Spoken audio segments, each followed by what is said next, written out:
CEAP, Centro Espírita Altivo Panfiro. Uma casa de amor. Boa tarde a todos, os encarnados e desencarnados, aos internautas também. Que sejam todos bem-vindos à nossa casa de amor. Que nós possamos ter uma tarde de estudo e de aprendizado para o nosso progresso espiritual. Nossa casa já iniciou, já começou as atividades normais. Então, os estudos da nossa casa mudaram alguns horários, mas continua com os mesmos estudos das obras básicas, obras de André Luiz, obra de Dona Ivone Pereira, obra de Leon Denis. Então, nós estamos estudando e quem quiser estudar conosco, é só entrar no site www.centroespiritaaltivopanfiro.com e lá vai encontrar toda a programação dos estudos e das reuniões da nossa casa. Nós vamos falar um pouco também da nossa obra social, que já iniciou, começou desde a semana passada e está vindo, graças muitas crianças, muitas mães, tem vindo muito. E nós precisamos de ajuda, né? Porque eles chegam aqui de manhã, tomam o café da manhã, vão para a sala estudar, cada um estudando o mesmo tema na sua faixa etária, e almoçam e retornam para os seus lares. A gente precisa sempre de alimentos básicos como arroz, macarrão, café, pão.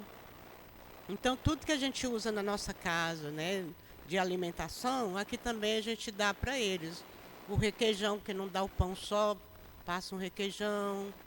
Então, quem puder nos ajudar com 1 quilo de alimento não perecível, com um desses itens, será bem-vinda a ajuda. Nós também temos o nosso bazar beneficente, que nós pedimos roupas em bom estado para comercializar, cintos, bolsas, calçados, tudo que tiver em bom estado que puder ser comercializado, pode trazer, que nós aceitamos, e o fim é ajudar a obra social. Nosso palestrante de hoje é o nosso querido Guilherme Kremer. Ele vai nos falar do Livro dos Espíritos, a segunda parte, que trata do mundo espírita ou dos espíritos, as questões 96 a 113, diferentes ordens de espíritos.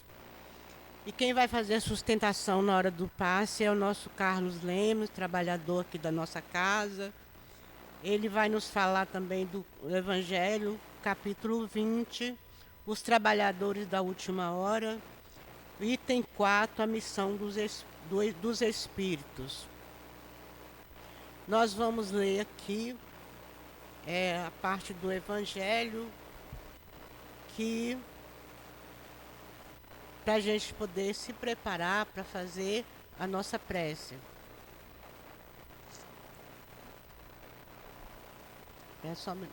Achei. Então, eu já falei, capítulo 20, os trabalhadores da última hora, o item 4, eu peguei o item errado. Missão dos espíritas. É uma mensagem dada pelo espírito protetor Erasto, que é o protetor do médium. Não percebeis desde já a formação da tempestade, que deve arrebatar o velho mundo e reduzir ao nada a soma das perversidades terrenas? Louvai ao Senhor, vós que colocastes vossa fé na sua soberana justiça e que novos apóstolos da crença revelada pelas proféticas vozes superiores, ides pregar e ensinar o novo dogma da reencarnação e da elevação dos espíritos à medida que cumpram bem ou mal a sua missão, suas missões, e tenham suportado suas provas terrestres. Nada de temor. As línguas de fogo estão sobre vossas cabeças. Verdadeiros adeptos do Espiritismo, vós sois os eleitos de Deus, ide pregai a palavra divina. É chegada a hora em que deveis sacrificar em favor da divulgação hábitos, trabalhos, ocupações fúteis. Ide e pregai. Pessoas que não quererão ouvir a palavra de Deus, pois ela recomenda. Perdão, gente, recomenda a renúncia constante. Pregais o desinteresse aos avarentos, aos opressores, palavras perdidas? Talvez, mas o que importa? É preciso regar com vosso suor o terreno que deveis semear, pois ele apenas frutificará e produzirá sob os constantes esforços da enxada e do arado evangélicos. Ide e pregai. Vamos então elevar o nosso pensamento para Jesus, para fazer a nossa prece. Senhor Jesus, Mestre querido, Mestre amado, nós te pedimos, Senhor, a tua proteção, a tua ajuda para a nossa tarde de estudos. Envolvei a todos nós que aqui estamos nas tuas bênçãos de paz, de luz e de amor. Envolvei aqueles que irão nos dirigir a palavra, o Guilherme, o Carlos. Amparai a eles, que o altivo também possa ajudá-los. E que a nossa reunião de estudo seja de muito aprendizado para todos nós. Ampara-nos, Senhor, proteja-nos, fica conosco para a nossa segurança. Que seja em nome de Deus, em teu nome, Jesus, em nome do altivo e da coluna espiritual diretora da nossa casa, que possamos dar por iniciado a nossa reunião da tarde de hoje. Graças a Deus.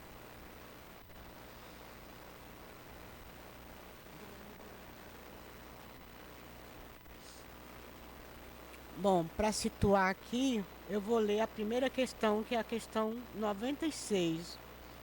Trata de diferentes ordens de espírito. Os espíritos são iguais ou existe entre eles algum tipo de hierarquia? São de diferentes ordens, conforme o grau de perfeição a que tenham chegado. Vamos passar a palavra para o Guilherme, para ele nos falar sobre esse tema.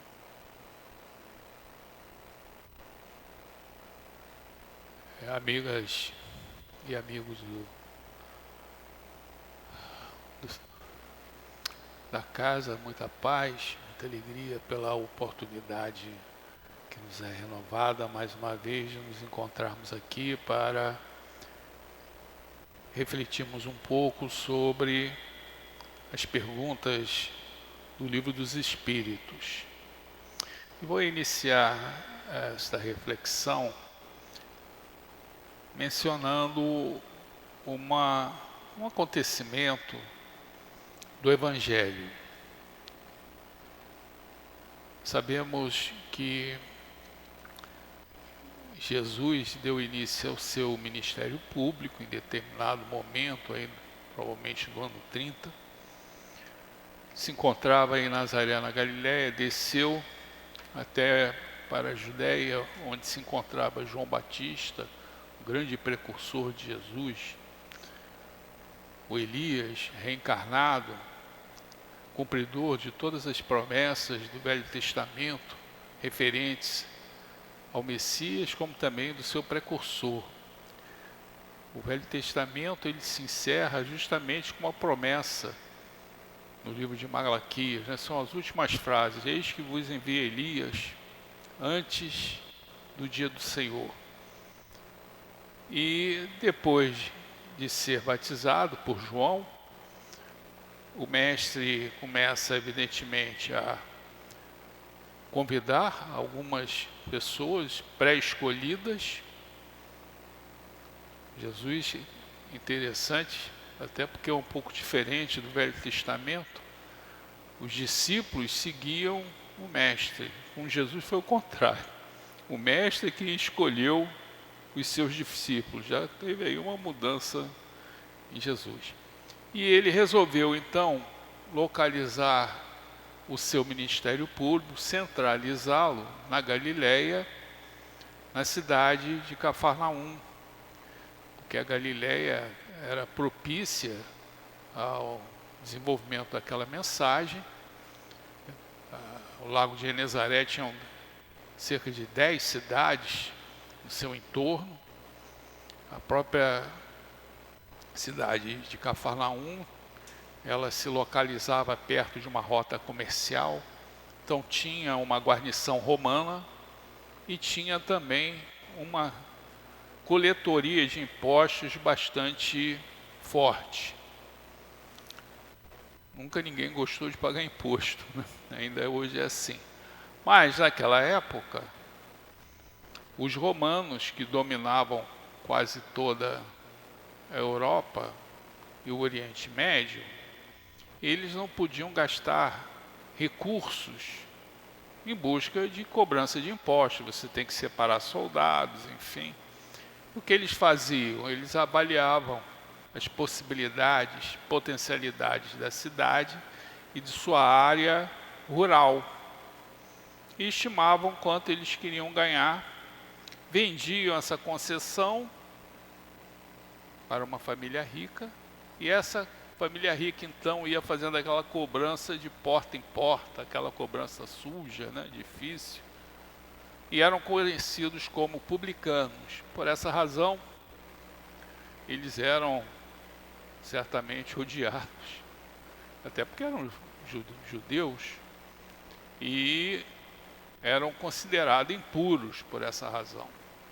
E Jesus, ao se instalar em Cafarnaum, resolveu um dia se dirigir à coletoria de impostos, o que trouxe uma surpresa para aqueles que o estavam acompanhando. Ele não havia ainda instruído aqueles 12 apóstolos. Você tem uma diferença aí entre discípulo e apóstolo. Discípulo é o que segue, né? O apóstolo é o que leva. Claro, para você ser apóstolo tem que ser discípulo, né? Mas ele não tinha definido aqueles 12 ainda, mas resolveu ir até a coletoria de impostos. E ao se aproximar, viu aquele homem sentado à porta, o coletor-chefe, uma cara triste, porque ele tinha recursos, mas ele era antipatizado por seu povo. O mestre parou e resolveu se aproximar dele, causando surpresa em tal iniciativa por aqueles que o acompanhavam. E se aproximar dele, chegou e lhe convidou: ergue-se e siga-me. E ele, Levi, como era seu nome, depois escreveria o Evangelho como Mateus, se levantou e seguiu a Jesus. Uma conversão assim impressionante, né? Como se fosse uma mola, né? Que ele se levantou e seguiu a Jesus. É a conversão mais rápida ao Evangelho que nós podemos ter notícia. Nós tentamos seguir a Jesus há bastante tempo. E ele não perguntou aquilo que ele precisava fazer, ou enfim, aquilo que ele ganharia. E ficou tão feliz com aquele acolhimento de Jesus que resolveu fazer um banquete para ele em sua casa. Então, na grande mesa, estava lá Levi com os outros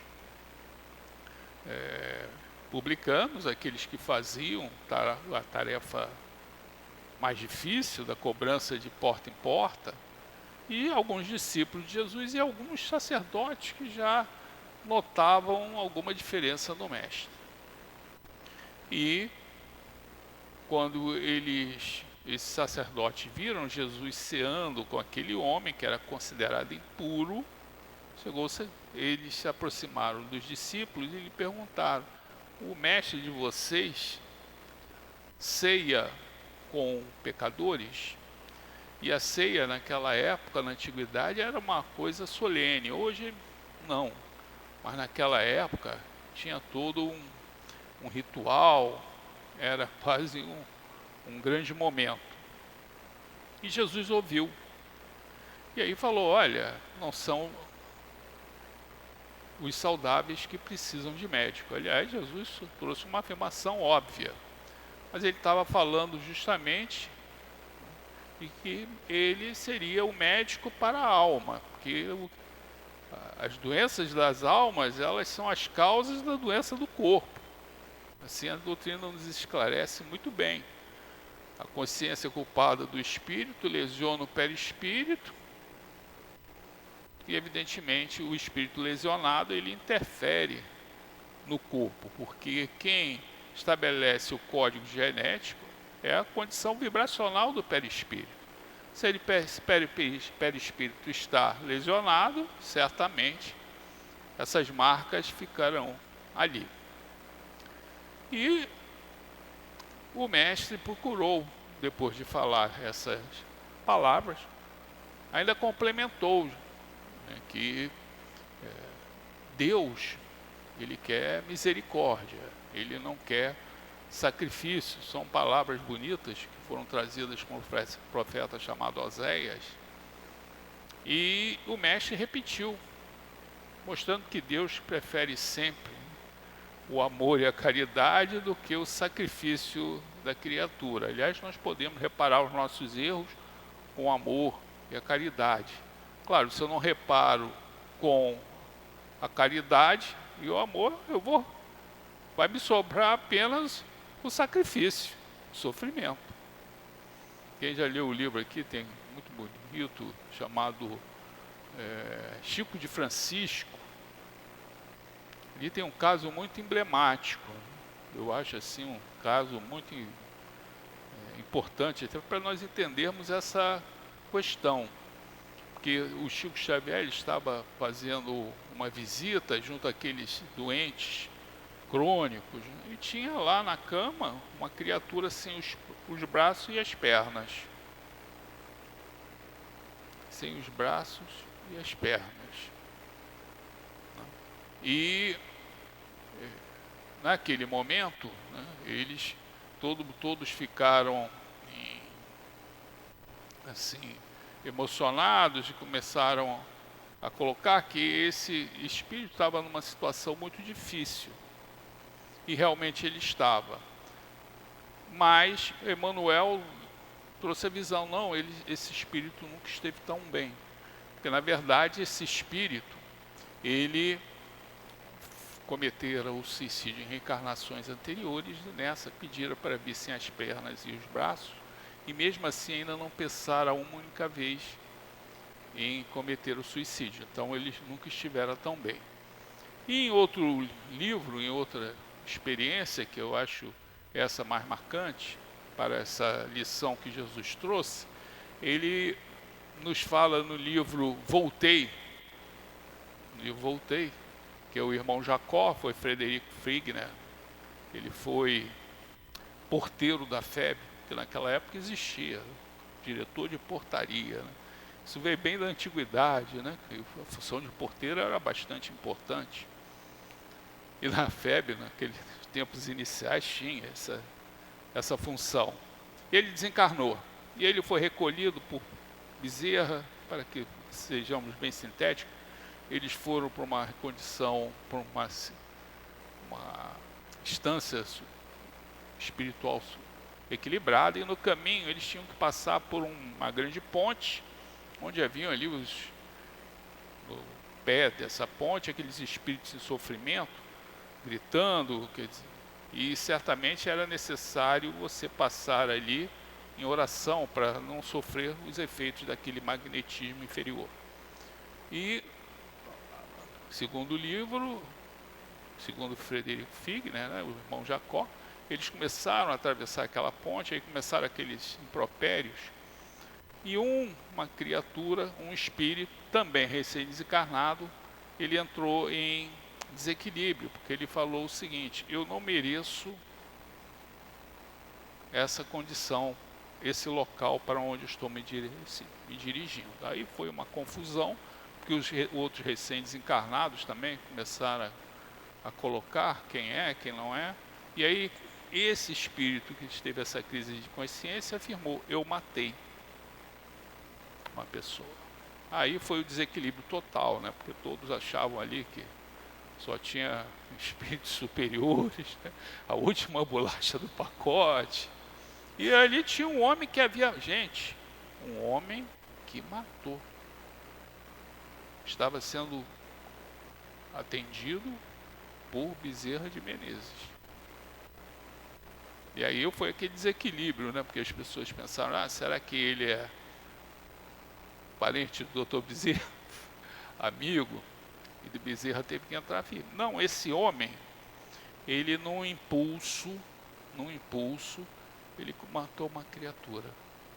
Mas no mesmo instante ele caiu em si do erro que cometera e trabalhou 30 anos no bem, sem cessar.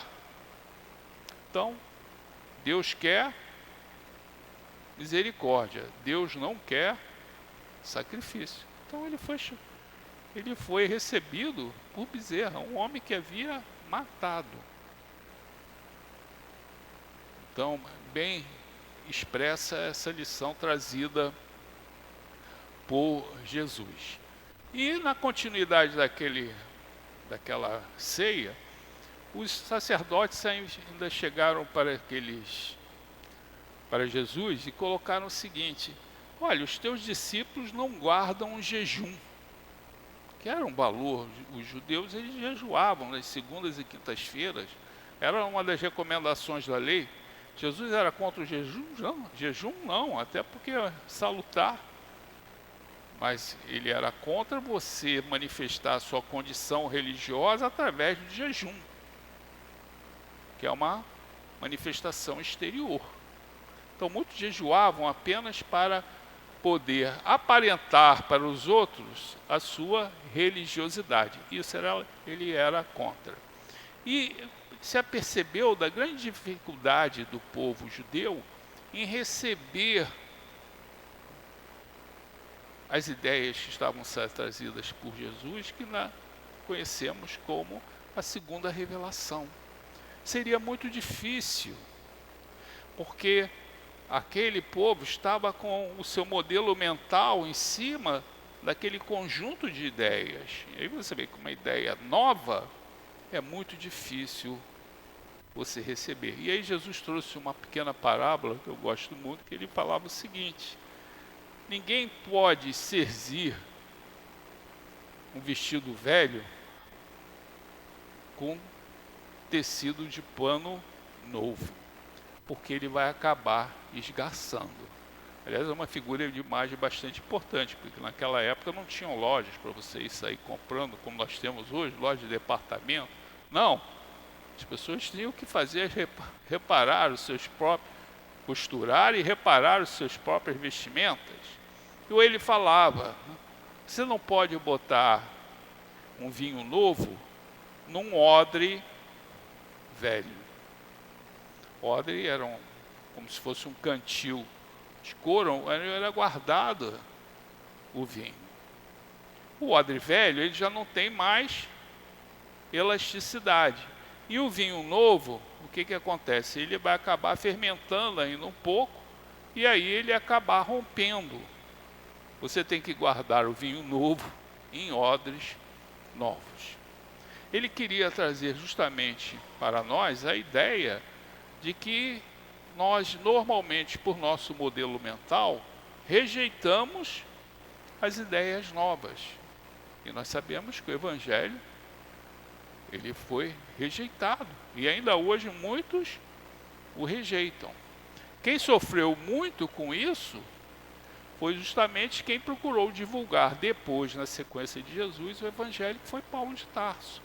Quem já leu aqui o livro Paulo e Estevão, que é um livro muito bonito, ele ali nos apresenta o que aconteceu na igreja de Jerusalém.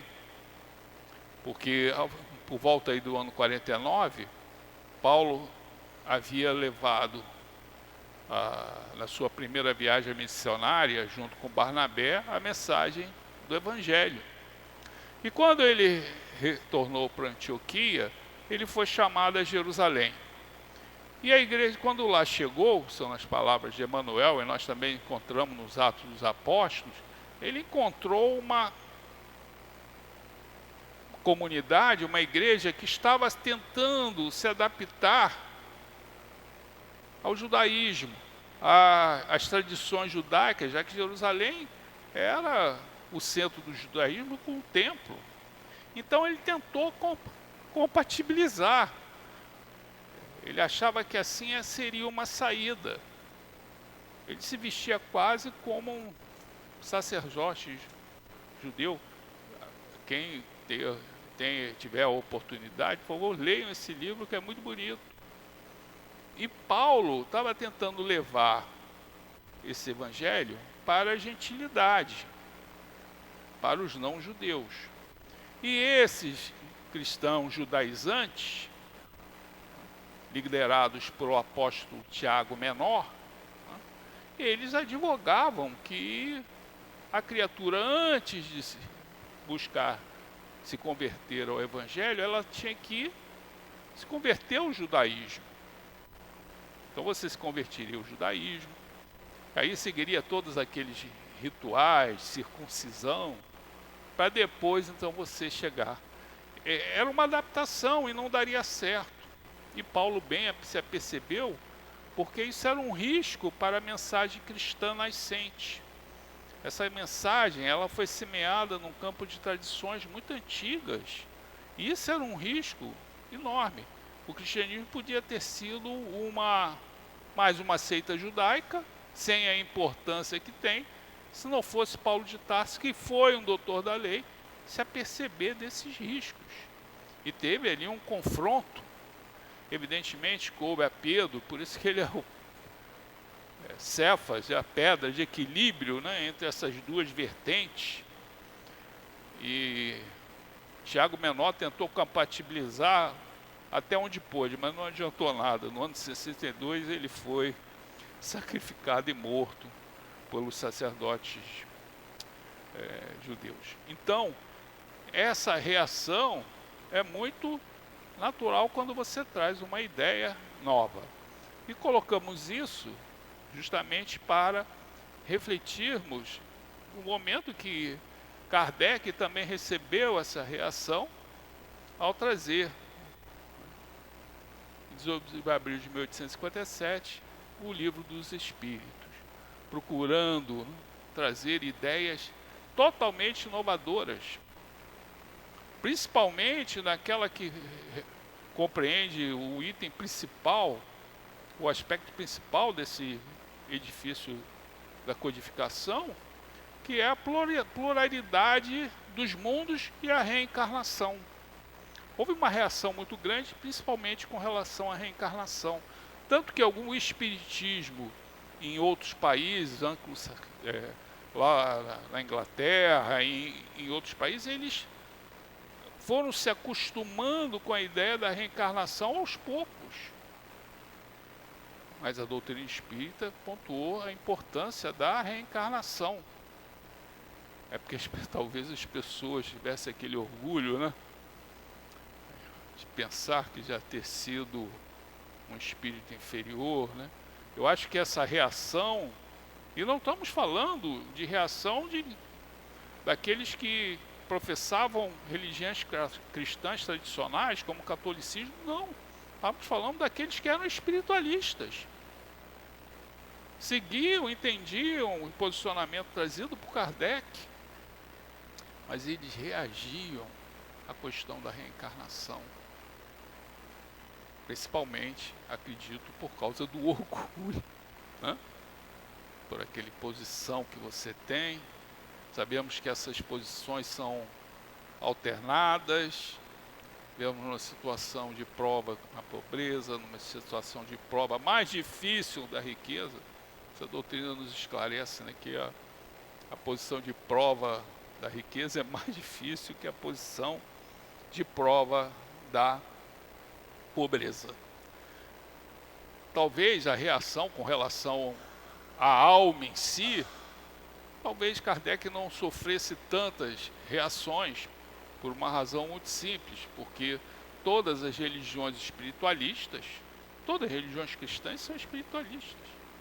Todos acreditam numa alma, então eles não seriam tão reativos quanto a isso, mas com a visão de a reencarnação, mas principalmente da pluralidade dos mundos habitados. Repare, Allan Kardec teve a coragem de trazer essa visão nos meados do século XIX. Qual é a religião hoje que acredita e aceita em vidas em outros planetas? A ciência ainda não confirma, fica aí tentando buscar, né? Com esse novo cada telescópio novo que eles colocam, eles vão avançando mais ainda no espaço. Eles colocaram agora um telescópio James Webb, que colocou por terra a teoria do Big Bang. Os cientistas só falavam da teoria do Big Bang, né? Big Bang para lá, Big Bang para cá, porque pelos modelos da física, todo o universo estaria reunido num ponto, em determinado momento deu uma explosão. Isso teria acontecido, segundo os modelos, há 12 bilhões de anos-luz atrás. Só que esse novo telescópio achou planetas ou estrelas em 12,9 bilhões de anos-luz. E aí? Aí foi a doutrina espírita quem colocou de forma bastante corajosa essa condição dos planetas. Os planetas são campo de desenvolvimento dos espíritos. E Kardec fez até uma abordagem. Existem os mundos inferiores e os mundos superiores. Ele fez uma divisão bem simples, né? Os mundos inferiores é o planeta primitivo, como nós já fomos. A Terra já foi um planeta primitivo, né? Dinossauros, enfim, né?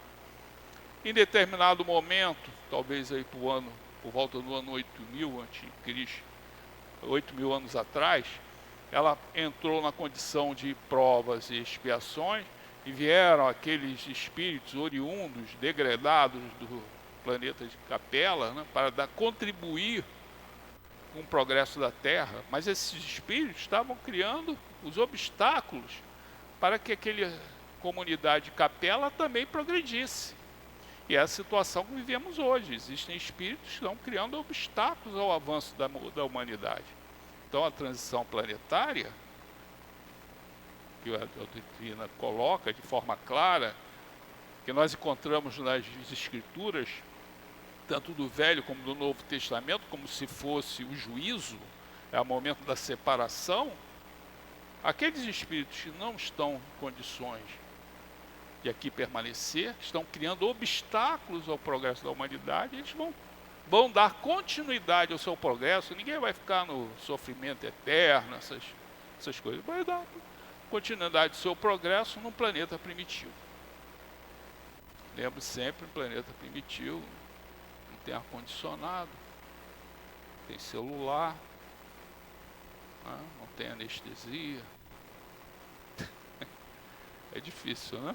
Mas é assim que a lei processa para que os espíritos possam evoluir. E temos também aqueles planetas superiores.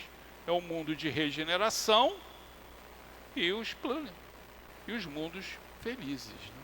Repare que nós estamos saindo, né, daquela 50% de condição de mundos inferiores, estamos adentrando o início daqueles mundos superiores, quando a Terra se constituir num planeta de regeneração.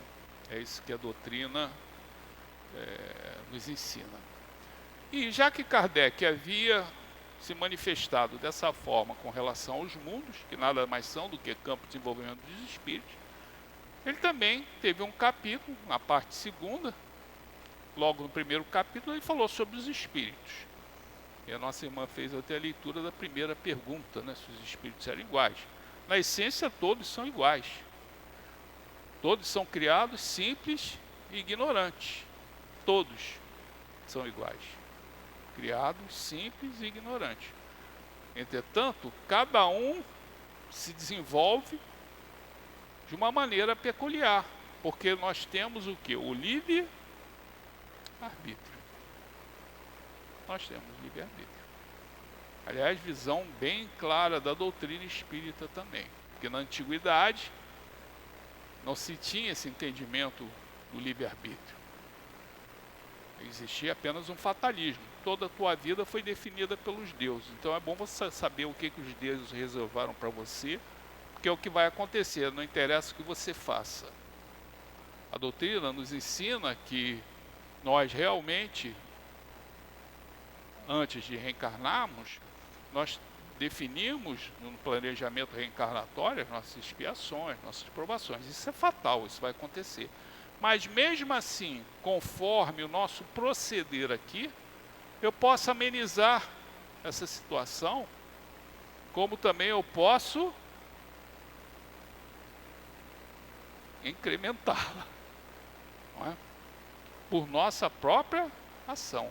Então, os espíritos se diferenciam por sua própria vontade. Evidentemente, nessa diferenciação, o que é preponderante, qual é a ordem hierárquica, né? É a condição moral desses espíritos. É isso que faz haver uma ordem hierárquica entre eles. E Kardec, sempre vendo essa questão e os temas da doutrina de uma forma mais simples, né, que nós possamos entender. Por exemplo, planetas, ele simplificou inferiores e superiores e colocou dois balizamentos em cada parte. Evidentemente existem transições entre essas categorias. E ele procurou elencar, então, as diferentes ordens dos espíritos. E ele estabeleceu, para facilitar, 3 tipos de espíritos. Espíritos imperfeitos, onde nós nos incluímos, não é? Pode ser que tenha alguém aqui mais, como falam, né, top, mas nós normalmente estamos nessa condição. Bons espíritos, é a segunda, a terceira condição é a mais desfavorável, né? Espíritos imperfeitos. A segunda, bons espíritos. E a primeira são espíritos perfeitos, puros. É interessante que dentro de cada ordem dessa, ele procurou estabelecer algumas classes. Os espíritos imperfeitos, o mal é preponderante. Nos bons espíritos, o bem já é preponderante. Então, nós vamos entendendo que essa classificação dos espíritos está um pouco em sintonia também com a classificação dos mundos. Num planeta de regeneração, ficarão aqui aqueles em que o bem é preponderante. Claro, existirá o mal? Ainda existirá. Ainda existirá. Existirá também a pobreza, certamente, porque nós somos diferentes. Mas o que não pode acontecer num planeta de regeneração é você encontrar o quê? Miséria, aquela criatura que não tem o que viver aqui na Terra. Então Kardec, nessa avaliação, ele fez uma abordagem dos espíritos inferiores e colocou aí 5 classes para esses espíritos. Como também, ao analisar os bons espíritos, ele subdividiu em 4 classes. Mas espírito puro, ele não estabeleceu uma diferenciação, porque eles já são puros. Esses espíritos, por sua condição, eles já manifestaram o que é um espírito puro, né? Espírito puro é aquele que já manifestou a divindade que jaz dentro de todos nós. Nós viemos de Deus, saímos de Deus. Nós somos como que um raio de sol, né? O sol é a melhor figura que existe para a divindade, na minha visão. É o sol. Aliás, teve um grande faraó egípcio que ele entendeu isso, Akhenaton, o Amenófis IV. O Egito era totalmente politeísta, ele falou, não, vamos ter um Deus só agora. É o Deus Sol. Claro que depois foi morto rapidamente, porque ele botou desempregado quase 80 mil sacerdotes, né? Por essa razão ele foi morto. Mas ele estabelecia o Sol, e nós somos qual um raio de Sol. Porque embora afastados do Sol de Deus, esse raiozinho de sol que chegue e nos aquece aqui, depois de viajar um tempo enorme para chegar até aqui, ele ainda está ligado ao sol. Nós também. Só que nós nos afastamos de Deus, não no espaço e no tempo, como um raiozinho de sol. Nós nos afastamos vibracionalmente, aquele momento de criação de Deus, né, que para nós ainda não temos condições de entender. E aí nós nos afastamos, né? Mas estamos ligados aí a Deus. E precisamos o quê? Voltar a Deus. Eu faço isso através do quê? Das reencarnações. E quando eu faço isso, o meu espírito se evolui, se aperfeiçoa, eu manifesto aquilo que nós chamamos do Cristo interno, que jaz dentro de todos nós. Pode ser a criatura mais ignorante, está lá aquele Cristo interno, manifestado. Só que no nosso caso, esse Cristo interno está o quê? Enterrado, e bem enterrado.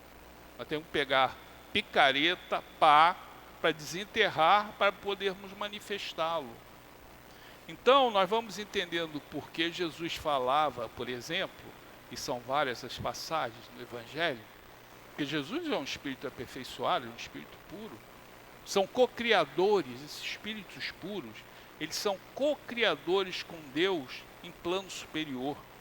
Eles têm a responsabilidade de criação dos planetas. E Jesus, então, por essa razão, como ele já manifestava o Cristo, então nós temos, quando falamos Jesus Cristo, nós temos que considerar Jesus é o Espírito. Tá? O Cristo é aquela parte que eu coloquei, né, que não precisa evoluir. Nós temos uma parte interior nossa que não precisa evoluir. Ela já é evoluída. Aliás, é ela que nos impulsiona de volta a Deus. Por que o progresso é uma lei? Porque os Espíritos falaram? Não. Porque eu tenho Deus dentro de mim e é essa condição que me faz voltar para Ele. E nós vamos voltar. Todos nós iremos voltar ao Pai. E nessa condição, quando você consegue manifestar, você é um espírito feliz, primeiro feliz, verdadeiramente feliz, e a felicidade, vocês sabem, né, é bem relativa. Lá no Livro dos Espíritos aprendemos isso. Principalmente espíritos imperfeitos que ainda estamos no planeta de provas e expiações. É uma felicidade relativa. Relativa. Porque a felicidade real é a felicidade espiritual quando você manifesta a divindade. Mas nós não temos essa condição. Então os espíritos falaram para Kardec, olha, a felicidade é relativa, não existe feliz em planeta de provas e expiações. E a felicidade pode ser definida como você ter o básico, o necessário para viver, Os espíritos não falaram supérfluo, né? O necessário, você ter a sua consciência tranquila e ter fé no futuro. Se você tem isso, você é considerado feliz. Mas esses espíritos que estão em sintonia com o Pai, eles são felizes. Eles são totalmente felizes. Por isso que Jesus chegava assim e falava: olha, eu e o Pai somos um. Um dia Felipe, que era um apóstolo de Jesus, lá na Ceia Pascal, chegou o mestre e falou: mestre, mostra-me Deus e isso me basta. Claro, é o pedido mais extemporâneo que Jesus recebeu, né? É mais extemporâneo esse do que você pedir para ser curado de alguma doença, né? Que, na verdade, o apóstolo Felipe chegou a Jesus: me mostre Deus e isso me basta. Basta qualquer um aqui também, né? Quem não quer ver Deus? E aí Jesus, de certa maneira, ficou até um pouco desanimado, porque ele chegou para Felipe e falou: Felipe, há quanto tempo eu estou com você? Há 2 anos e meio, mestre. Mas olha, você não aprendeu que quem me vê, vê a meu Pai? Porque na verdade, Jesus é um espírito aperfeiçoado que manifestou dentro de si o quê? O Cristo interno, que todos nós temos. Esse é o objetivo da nossa luta, do nosso aprimoramento, manifestar essa divindade que jaz enterrada. Essa é a visão melhor, né? Aliás, que é a visão de Jonas de Anjos, né? Ela tem uma página muito bonita chamada assim: o teu Cristo interno. E ela coloca justamente isso, que esse Cristo está enterrado. E esses espíritos, então, estão estão na condição máxima, né? Então, Kardec não estabeleceu nenhuma classe, uma diferenciação para eles. Mas as outras duas, que é a segunda de espíritos bons, onde há preponderância para o bem, a segunda ordem é aqueles espíritos que têm preponderância para o bem. Essa segunda ordem já são aqueles que irão permanecer aonde? Na Terra em regeneração. Ele estabeleceu 4 ordens de espíritos. Eu acho que não vale a pena aqui nós lermos as características desses espíritos. Basta entendermos as diferentes ordens e as classes, essas subdivisões que Kardec elaborou, vocês leiam no próprio Livro dos Espíritos. E naquela terceira ordem, que são os espíritos imperfeitos, ele botou até mais uma classe. São 5 classes ali de espíritos nessa categoria, nessa ordem. E foi essa abordagem que Kardec fez. E só para que nós possamos nos ligar ao Evangelho, é interessante que Jesus também fez a mesma divisão, por incrível que pareça. Porque espíritos imperfeitos da terceira ordem, Jesus chamou de pecadores. Aí, olhando já na segunda revelação, no Evangelho, aquilo que nós lemos no Evangelho. A segunda ordem, bons espíritos, onde você tem uma preponderância para o bem, ele os denominou de justos. Justo é aquela criatura que tem chance de fazer o mal, mas faz o que? O bem. Quem era justo? O mais famoso justo foi o pai de Jesus, José. Vocês pegarem lá no Evangelho de Mateus, ele era um homem justo. Hoje você fala, justo é aquela pessoa que procura ser justo, né? Pratica justiça. Mas naquela época era uma referência, era uma pessoa que procurava sempre o bem, tinha predominância do bem. É a segunda ordem que Kardec colocou. E a primeira ordem que Kardec estabeleceu como espíritos aperfeiçoados e puros, Jesus denominou-os de discípulos.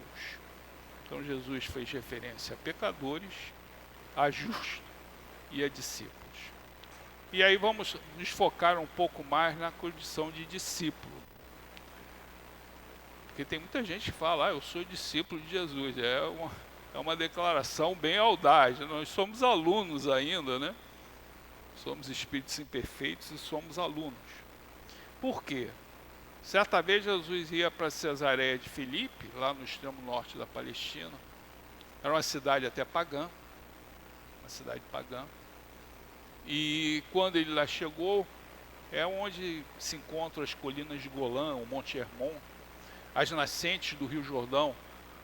Israel dominou essa região e não larga nunca mais, né? Porque ali tem as nascentes do Rio Jordão.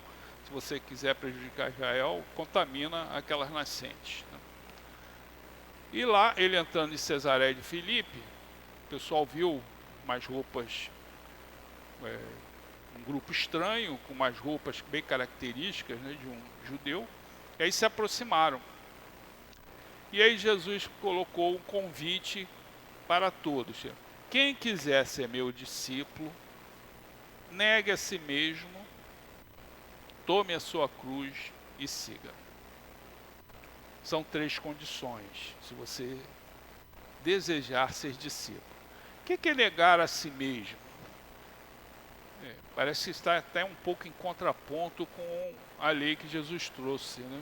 Que juntou o primeiro mandamento é amar a Deus sobre todas as coisas e o próximo como a si mesmo.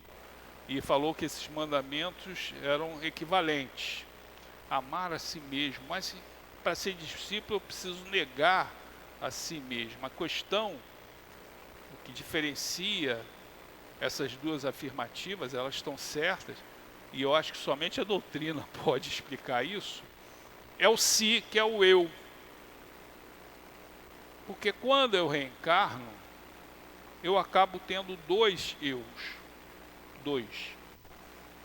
Eu tenho o meu eu, meu espírito imortal, e aqui eu visto uma roupa, né, da minha personalidade transitória. A maioria da humanidade, a totalidade pensa que ela é essa personalidade que aqui está. Mas isso vai desaparecer. Quantas personalidades nós já não vestimos no passado? E quantas iremos ainda vestir no futuro? Quantas reencarnações? Então a grande luta, eu acho que a doutrina espírita nos ensina, é que embora as criaturas coloquem no altar, né, a sua personalidade, nós temos que negá-la, nós temos que reduzi-la. Porque o personalismo é que leva aos melindres, vaidade e orgulho. Nós precisamos lutar, negar. Eu pergunto a vocês, qual era o personalismo que tinha Chico Xavier? Nenhum. Qual era o personalismo que tinha Teresa de Calcutá? Nenhum. Ela nega a si mesmo, esse eu transitório, que é enorme, né? As pessoas endeusam, mas vai virar pó, e se esquecem do seu verdadeiro eu, que é o espírito imortal. Esse é o verdadeiro eu, esse vai prosseguir a vida inteira, na eternidade, na imortalidade. Então tem que cuidar desse eu. Eu só cuido se eu negar reduzir esse meu personalismo. Aquelas pessoas muito personalistas, eu preciso reduzir. Não é tarefa simples, bem sabemos, né? Negar a si mesmo, tomar a sua cruz e seguir a Jesus. É interessante que todas as criaturas santificaram, elas tomam a sua cruz com alegria, né? E nós tomamos a nossa reclamando, né? É porque nós ainda não fizemos não atendemos a primeira condição de negar a si mesmo. Essas criaturas santificadas, elas negaram a si, então elas levam as cruzes com maior alegria. Mas nós, como não fizemos isso, quando levamos as nossas, reclamamos. E seguir ao Mestre. E aí certamente vamos ostentar essa condição diferenciada que é ser um discípulo, quando nós somos mais para alunos. Era essa reflexão. Só queria um comentário final aqui. Eu estava hoje de manhã, né, tomando café, aí estavam passando uma entrevista com esses dois artistas que fizeram da Rede Globo, que participaram do livro, do filme O Mensageiros, né? E aí vai um pouco em cima daquilo que eu falei do modelo mental. Quando o Chico Xavier lançou o livro Nosso Lar, que foi o primeiro, ele recebeu centenas de cartas de espíritas, não estou falando católico, não, de espíritas, contrários, criticando o Chico Xavier, porque realmente era um livro totalmente novo, dava uma visão da espiritualidade que não se tinha até então dentro da doutrina. E aí eu falei, aquele modelo mental, quando vem uma coisa nova, as pessoas... E o Chico Xavier sentia, porque junto com a carta vem a vibração também, né, gente? E ele era uma antena diferenciada, ele captava tudo. Então, quando o nosso André Luiz chegou para ele, Chico, agora vamos para o Mensageiros. Ele, não dá não, não dá, já apanhei demais. Aí foi quando o Emmanuel levou o Chico Xavier até Nosso Lar, para que ele tivesse a plena consciência da realidade daquela organização espiritual. Então é uma reflexão um pouco em cima daquele modelo mental quando nós iniciamos aqui as nossas reflexões, né? Devemos estar abertos às novas ideias, claro, fazer as nossas ponderações, né? Porque até o Chico apanhou, mas apanhou dos espíritas. E como eu falei, o problema da carta é que não ia só a carta, né? Vinha a vibração também letal contra ele. Então eram essas reflexões, muita paz a todos, né? Nós agradecemos ao Guilherme pelo conhecimento que ele nos trouxe e vamos pedir aos médiuns que ocupem os seus lugares.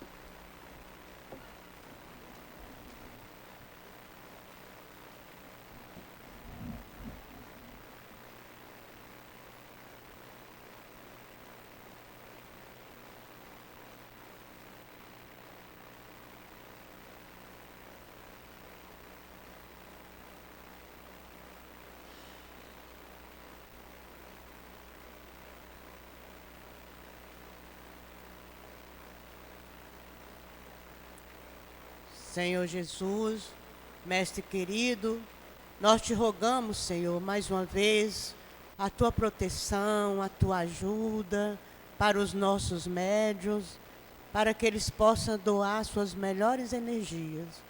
Que o teu amor os envolva e os ajude. E que nós outros possamos receber, de coração aberto, tudo de bom que esta casa tem a nos oferecer, de vibrações positivas, do teu amor, Jesus, nesta casa de amor, que possamos estar receptivos. Ampara todos nós nesse instante. Que assim seja, graças a Deus. Bom, meus irmãos, então aqui o espírito de Erasto, ele vem nos falando, ele começa a mensagem fazendo uma pergunta. E ele pergunta assim: não percebeis desde já a formação da tempestade que deve arrebatar o vosso mundo e reduzir ao nada a soma das perversidades terrenas? Então, nós estamos vivendo... isso aqui foi em 1800, quando veio a doutrina, 1800 e pouco lá, quando a doutrina espírita foi codificada. E desde aquela época que nós estamos passando por um processo de regeneração do planeta.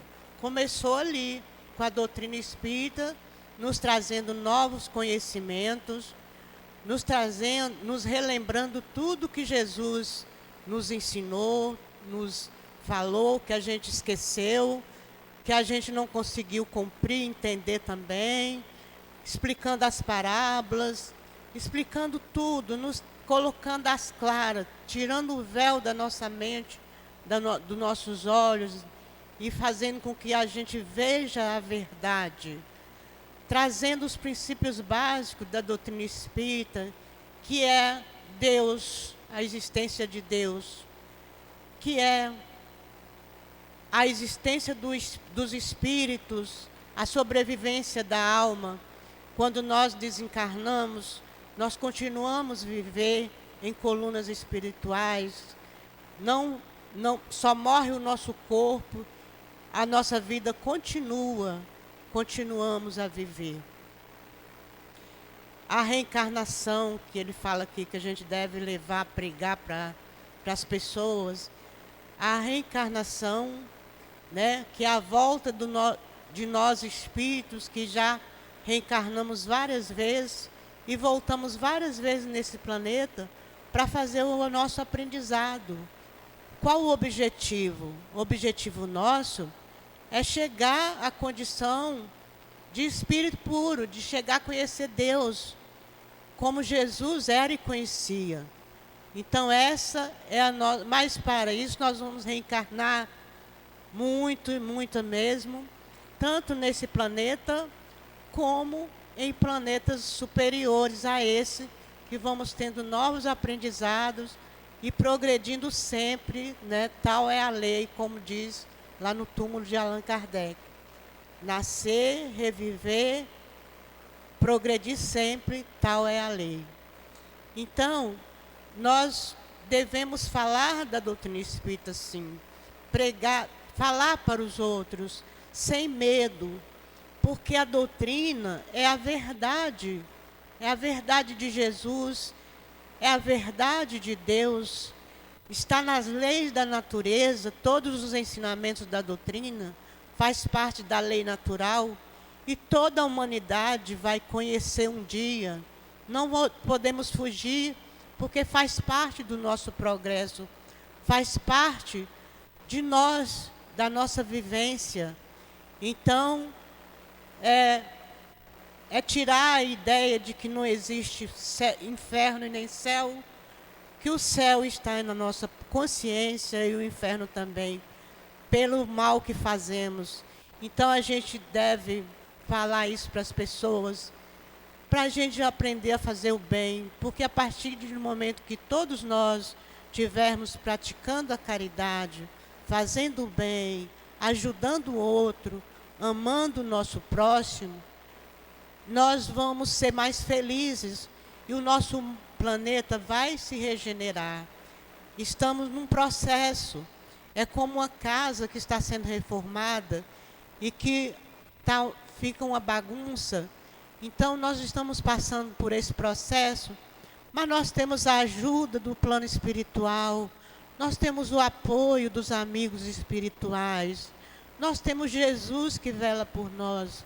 Então nós temos que estar com fé, não temer, não ter medo de nada, seguir confiantes, praticando a caridade, exemplificando com amor e falando, pregando também aqueles que têm o dom da palavra, falar para as pessoas sobre os ensinamentos da doutrina, que é a verdade. E nós vamos chegar lá no mundo de regeneração. Nosso planeta vai evoluir com a nossa transformação interior, com a nossa melhoria íntima. Cada um de nós nos transformando, vamos chegar, elevar o planeta e ele vai ser um planeta regenerado. Um planeta onde não existe o mal, onde não existe... Existem provas, mas não existe mais expiações. O mal, existe o mal, mas é pouco, o bem é bem maior. Então, é um planeta bom de viver e todos nós devemos esforçar para conseguirmos fazer parte desse planeta regenerado.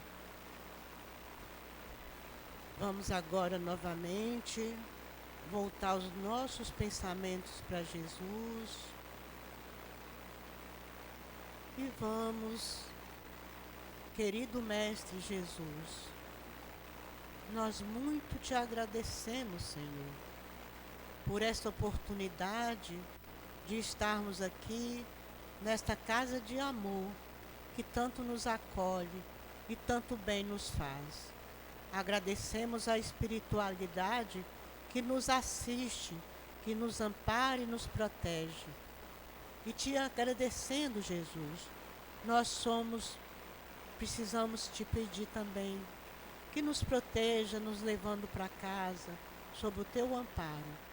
E que seja, Jesus, em nome de Deus, em teu nome, em nome do altivo, diretor espiritual da nossa casa, em nome da coluna espiritual da nossa casa de amor, que possamos dar por encerrado a nossa reunião da tarde de hoje. Que assim seja, graças a Deus.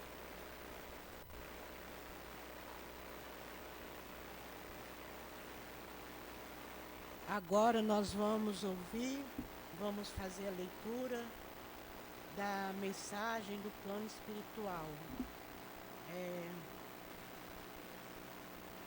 Paz a todos. Que todos estudem e trabalhem com amor. Que tenham coragem e forças, não para lutar entre si, mas para enfrentarem os ataques do mundo. Que peçam forças para ajudar uns aos outros e para não criticar o trabalho do outro.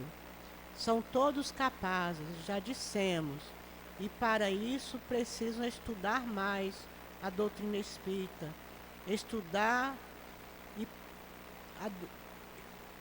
nós auxiliaremos a todos vocês estudar Kardec. Nunca ficarão sozinhos se procurarem seguir o Evangelho de Jesus. A doutrina espírita existe para esclarecer vocês, assim como nós também fomos esclarecidos. Nós pedíamos ajuda ao Pai e sabíamos ouvir os irmãos que nos auxiliavam. Hoje auxiliamos vocês, porque somos direcionados a isso. Também não fazemos o que queremos. As ordens vêm do mais alto. Para tudo existe uma ordem, uma organização. Para todos, meus amados. Meus irmãos, sigam as diretrizes. Vocês não fazem ideia do quanto desgaste o médium sofre para conseguir passar para o papel as nossas palavras. Sabemos da dificuldade de todos e que estamos agradecidos pelos ouvidos que nos ouvem e por conseguirmos orientar de acordo com o que o Mestre Jesus ensina. Que estejam sempre em preces, atentos às influências que chegam com as ideias alheias. Procure analisar, peçam sabedoria para a divindade, para o Cristo. Não esqueçam da simplicidade. Todos são irmãos, trabalhadores, falidos que estão tendo a oportunidade de praticar a lei que rege todas as leis. Sejam mais unidos, aprendam a caminhar juntos. Trabalho nenhum cresce se não houver harmonia, concordância entre vocês. Sejam fortes, objetivos e disciplinados para serem bons disciplinadores. Aprendendo a trabalhar juntos, verão que tudo ficará fácil.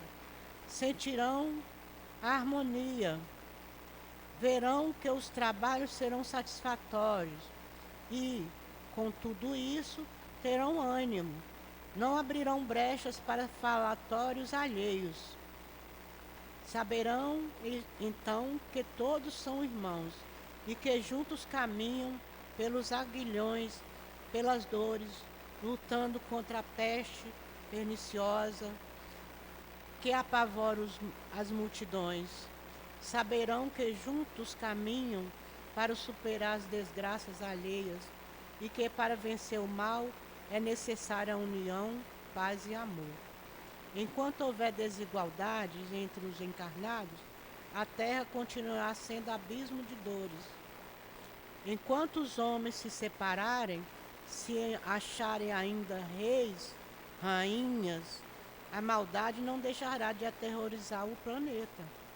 Enquanto vocês não aprenderem a trabalhar juntos, não aprenderem a ser unidos, sofrerão grandes ataques. Nós estamos alertando, não pedimos que sejam santos, mas alertamos quanto ao mal que faz a sombra sobre a terra. Alertamos como deve se comportar em meio a tantas desordens. Alertamos que são todos, mas todos filhos do mesmo Pai. Alertamos que, para seguirem, precisam estar juntos, um só pensamento. Alertamos que vigiem, façam preces, para que tudo se organize na humanidade. Alertamos para o crescimento de vocês, para que aprenda a ajudar o irmão, que desesperado chora, lamentando a dor que o assola. Vocês podem enxugar essas lágrimas, que também um dia choraram. Alertamos e orientamos com amor, para que nós também sejamos satisfatórios em tudo que fazemos. Que o Pai de todos tenha misericórdia de todos nós, para conseguirmos levar o que o Mestre Jesus nos ensina para as multidões nos abismos que se abrem a todo instante. Que juntos saibamos o que fazer, como fazer, em meio a tantas dores. Pedimos ajuda também a vocês, irmãos, que um dia caminhamos juntos, encarnados, e hoje, como espíritos imortais, que continuamos os árduos trabalhos que a nós foram direcionados. Somos irmãos que outrora também falhamos, mas com disciplina e auxílio dos irmãos que nos ajudaram, vencemos etapas. Sabemos que falta muito e precisam trabalhar muito para um planeta melhor. Juntos, nós e vocês alavancaremos o progresso, juntos com fé, mas com muita sabedoria. Paz a todos vocês, trabalhadores, são todos, mas todos irmãos que precisam saber que ninguém tem diferença para o Pai. Paz, um guia trabalhador para o Cristo. Então, nós fizemos uma pequena confusão, fizemos a prece, era para ter lido a mensagem antes, mas perdoe-me e que todos possam ter uma boa noite.